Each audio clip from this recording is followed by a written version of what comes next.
Tell me about your coach. What's his name and what are you working on with him? His name is Chris Kappler. He's a double Olympic medalist in 2004 in Athens. He's my idol, honestly. Like, I love that he works as a team. So we have the team we have the vet, we have the chiropractor, we have the grooms who take care of the horses, and it's all about teamwork and everybody doing the best they can so that everything works out. And he also puts a lot of emphasis on detail, a lot of emphasis on our flat work, a lot of emphasis of like little things to get better. And he's taught me a lot also about the mind, about having patience, about how to transition into being a professional, what do you need to do, and all of that. And yeah, I'm very happy with it.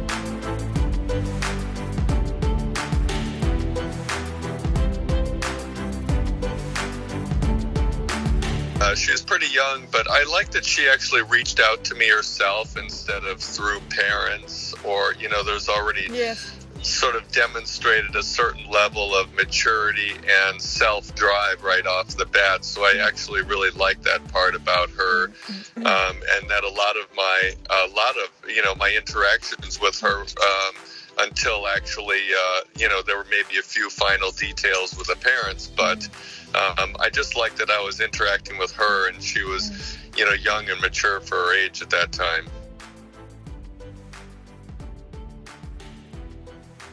She had naturally a good sense of, to me, she had a good natural ability to see the distance to the jumps. She had a good sense of where she was in timing and, so that's one of the hardest things to develop as a rider is your sense of timing, feeling for the distance, selecting spots for the jumps. So she had a good sense for that, but she lacked the fundamentals and the strength to get her and her horse to those distances. Okay. So those were really the things that we had to develop is, developing, one of what I consider America's strong suits is, a good foundation and developing the basics for riding so that she actually had the skills to execute her natural ability to see that distance.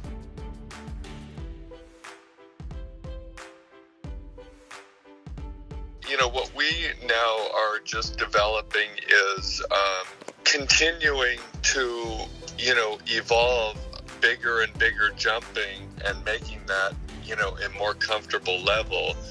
It's like anytime you go up a new level, there's it's intimidating.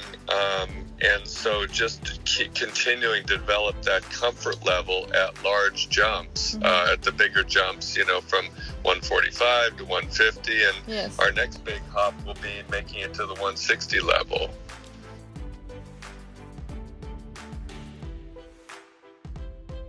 For me, what's most important for me is that the rider feels like they can accomplish what they want to do in the ring.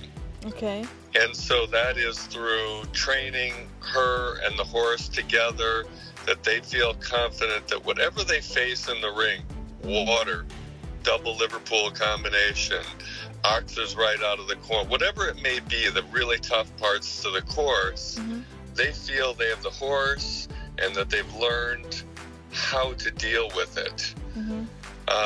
So that they're not going into the ring sort of wondering or how to face this problem. Okay. That's already hard enough in itself, executing it in the ring, but at least they feel like they have the confidence and the ability to execute it in the ring once they're comfortable with it. And they have the horse that can do it. I mean, those are all the factors, that they can do it, that they have the horse can do it, and they've worked together through these problems to accomplish it. And so that's how I set out to go about doing it. I think every rider has their own head game that they have to play. Some people, just naturally gravitate to the ring, are more comfortable. So I try not to overwork that angle because I'm not a professional in that part of it. For me, I feel like what's most important is that they are, really mentally ready and their horse is physically ready to do whatever it is they want to accomplish. And I think the rest is up to them. The head game's got to be up to them. For me, the biggest part about Gabby is I think she really likes her lessons. She really likes training.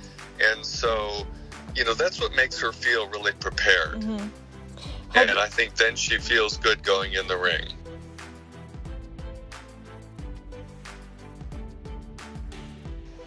Actually, I think in the last year and a half, if we went back to a year ago, January, we've had our biggest jump. And that's been getting our horse, Atticus Diamant.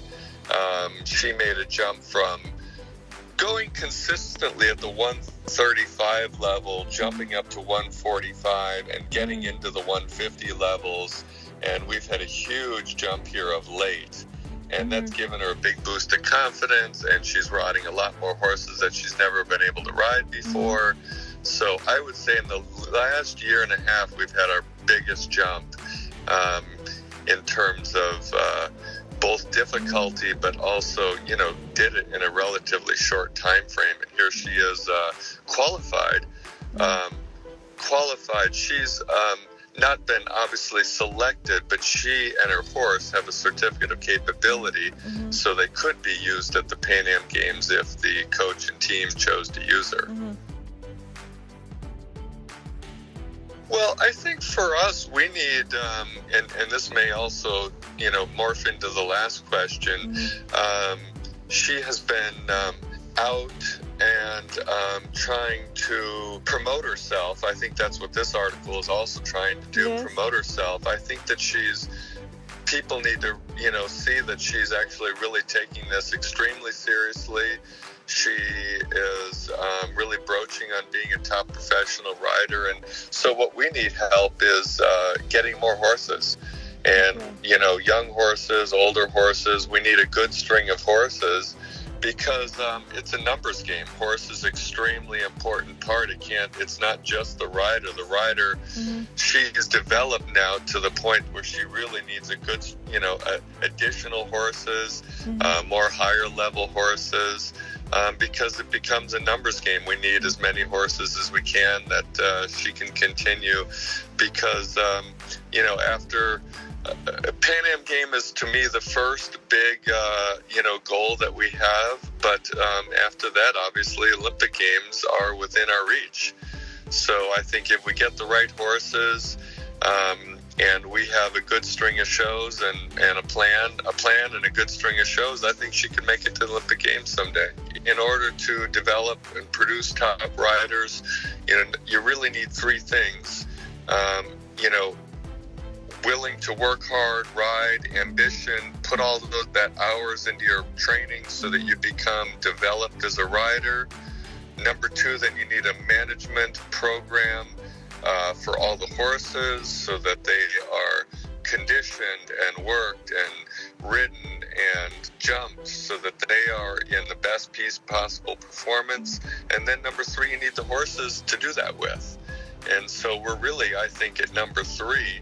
She does have some very nice horses now, but we need additional help. And, we need people to help support her with additional horses, and so that we can have bigger numbers to grow with.